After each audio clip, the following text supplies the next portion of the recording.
Benvinguts a 10 preguntes d'examen. 10 preguntes que parlen de senyals. Estàs preparat o preparada per encertar-les totes? Que si la falles tampoc passa res. Les repassem i que quedin clares. D'acord? Anem amb la primera de les preguntes? Endavant! Veient el senyal, quina separació ha de deixar amb el vehicle que circula davant? A. La distància obligatòria de seguretat. B. Una distància màxima de 70 metres. O C. Una distància mínima de 70 metres.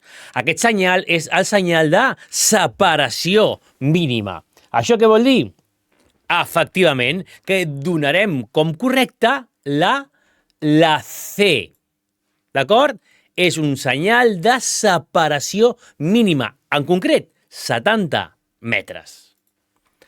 El senyal obliga a deixar amb el vehicle que circula davant una separació de 70 metres com a mínim, excepte quan es vagi a efectuar la maniobra d'avançament. B. Reduir la velocitat per retenció. I C. Mantenir la distància reglamentària de 100 metres amb el vehicle que circula davant. És un senyal de separació mínima i el que hem de deixar és, com a mínim, 70 metres. Així que la correcta és la A. Aquesta era fàcil, Continuem. A partir del senyal, es permet avançar a una motocicleta si no envaeix la zona reservada al sentit contrari? A. No, en cap cas. B. No, perquè el senyal prohibeix l'avançament als vehicles a motor. I C. Sí. A partir d'aquest senyal, podríem avançar a una motocicleta si no envaïm el sentit contrari? És que és molt important el fet que estem o no envaint el sentit contrari. Així que, si no hi ha invasió del sentit contrari, es pot avançar. Prohibeix quan, amb la maniobra, s'envaeix la zona reservada al sentit contrari.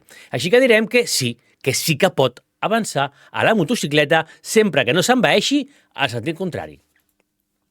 El senyal permet realitzar la maniobra d'avançament? A. No, en cap cas. B. No, excepte que s'avanci a un turisme. I C. No, excepte que s'envaeixi al sentit contrari. És el que estàvem dient abans. Està prohibit l'avançament quan s'envaeix al sentit contrari. Si no s'envaeix, sí es pot. Per exemple, imagina que tenim 2 carrils en el nostre sentit. Podem avançar perfectament. No podríem envair l'altre carril, que és el del sentit contrari. Però sempre que quedem dintre del nostre sentit, no hi ha cap problema. El senyal. El veiem? Ara tenim una silueta, un pictograma d'un camionet en vermell. Aquest senyal, A. Prohibeix avançar els camions destinats al transport de mercaderies perilloses. B. Prohibeix els camions de més de 3.500 quilos de massa màxima autoritzada a avançar. O C. Prohibeix els camions de 3.500 quilos de MMA avançar a tots els vehicles. És evident que és la senyal d'avançament prohibit per camions, però hem d'anar i filar prim amb la definició, perquè realment no prohibeix a tots els camions, prohibeix els camions de més de 3.500 quilos.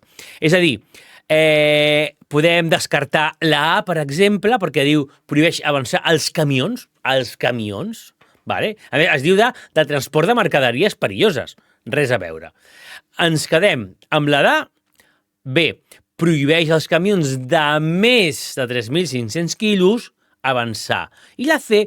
Prohibeix els camions de 3.500, no, és de més de 3.500, vale? Que superin els 3.500 quilos de MMA. Què prohibeix aquest senyal? Pam, després t'ho explico. Vale? Prohibeix A. Parar i estacionar els vehicles als 2 costats del senyal a la banda de la calçada on estigui situat. B. Detenir el vehicle als 2 costats del senyal a la banda de la calçada on estigui situat. I C. Immobilitzar el vehicle als 2 costats de la calçada on estigui situat. Aquest senyal, que és el que prohibeix parar i estacionar. Prohibeix parar i estacionar. Així que ens quedem amb la que diu prohibeix parar i estacionar els vehicles als dos costats, per això tenim les fletxes, d'acord, als dos costats del senyal a la banda de la calçada on estigui situat. Què prohibeix aquest senyal? A. Parar i estacionar cap al costat del senyal indicat per la fletxa al costat de la calçada on estigui situat el senyal. B. Immobilitzar el vehicle cap al costat del senyal indicat per la fletxa al costat de la calçada on estigui situat el senyal. I C. Detenir el vehicle cap al costat del senyal indicat per la fletxa al costat de la calçada on estigui situat el senyal.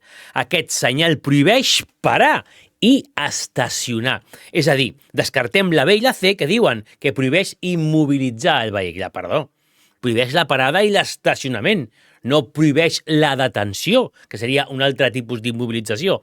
I, veus, la C diu detenir el vehicle. No. El que prohibeix clarament és parar i estacionar. Per això la correcta és la A. Què prohibeix aquest senyal? A. Prohibeix parar als dos costats del senyal a la banda de la calçada on estigui situat. B. Estacionar als dos costats...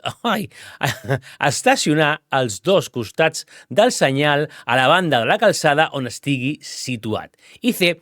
Parar i estacionar als dos costats de la calçada on estigui situar. No prohibeix parar i estacionar, només prohibeix estacionar. Per això descartem la A que diu que prohibeix la parada, d'acord? I la de C que diu parar i estacionar. No, només prohibeix estacionar. És a dir, que es permet la parada. Pot estacionar en aquesta zona? A. No, excepte fora de l'horari indicat. I és que la senyal és un senyal de prohibit estacionar amb la fletxa, que indica cap al costat on està prohibit l'estacionament, d'acord? I sota tenim un panell complementari que diu prohibit estacionar laborables de 9 a 20 hores, excepte càrrega i descàrrega en línia. És a dir, fora d'aquest horari es pot o és quan no es pot? Això és el cas de contestar. Pot estacionar llavors en aquesta zona? A. No, excepte fora de l'horari indicat. B. Sí, sempre que sigui per un temps inferior a 2 minuts.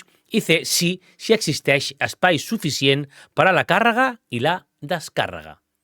Què diries? Que està prohibit estacionar dintre d'aquest horari, d'acord? Llavors, no estarà prohibit quan estem fora de l'horari indicat, perquè només prohibeix durant aquestes hores, d'acord? Vinga, anem amb l'última d'aquest test de 10 preguntes i diu: el dilluns a les 9 del matí, a partir del lloc on es troba situat aquest senyal, A. Es pot parar, però no estacionar. B. Està prohibit parar i estacionar. I C. Només es pot estacionar per deixar un paquet. Mira, per deixar un paquet no és un estacionament, seria una parada. I aquest senyal no prohibeix ni parar ni estacionar de cop. Només prohibeix estacionar. Llavors, ens quedem amb la A que diu es pot parar, però no estacionar. Molt bé, com t'ha anat el test? Espero que molt bé. Ens veiem amb el proper test, continuarem amb les senyals i espero que n'aprenguis una pila de conceptes, de normes i de senyals per aprovar l'examen teòric. Ens veiem amb el proper test, sí o no? Va, fins després. Em quedo un ratet més i faig un test nou. Adeu!